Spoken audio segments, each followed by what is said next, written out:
সমাজের respectable person আজকে নওশাদ সিদ্দিকী একজন বিধায়ক থেকে একই প্রতিবাদ আন্দোলন করবার জন্য। That is the difference between Firhad Hakim and Naushad Siddiqui.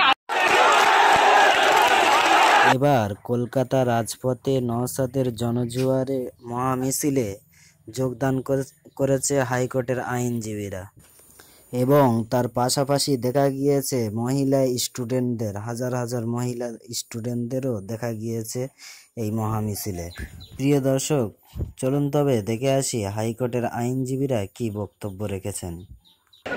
তাই তো নওশাদ সিদ্দিকী কেন নিয়ে গেছে প্রতিবাদ আন্দোলন করবার জন্য।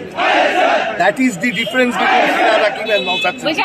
কলকাতা হাইকোর্টের আইনজীবী ফেরদাউস শামীম তিনি বক্তব্য রেখেছেন, নওশাদকে যখন জেলে নিয়ে যাওয়া হয় তাকে প্রতিবাদ আন্দোলন করার জন্য।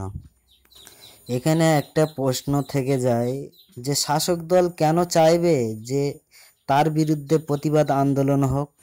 আমি জানি না, ফেরদাউস শামীম হাইকোর্টের একটি আইনজীবী, তিনি কি ভেবে বলেছেন তিনিই ভালো জানেন। প্রিয় দর্শক, আপনাদের মূল্যবান মতামত কমেন্টের মাধ্যমে জানাবেন এই বিষয় নিয়ে। ভিডিওটি এখানেই শেষ করব। ভিডিওটি ভালো লাগলে লাইক, শেয়ার, কমেন্ট, সাবস্ক্রাইব করে পাশে থাকবেন পরবর্তী ভিডিও পাওয়ার জন্য। ভালো থাকবেন, সুস্থ থাকবেন, ধন্যবাদ।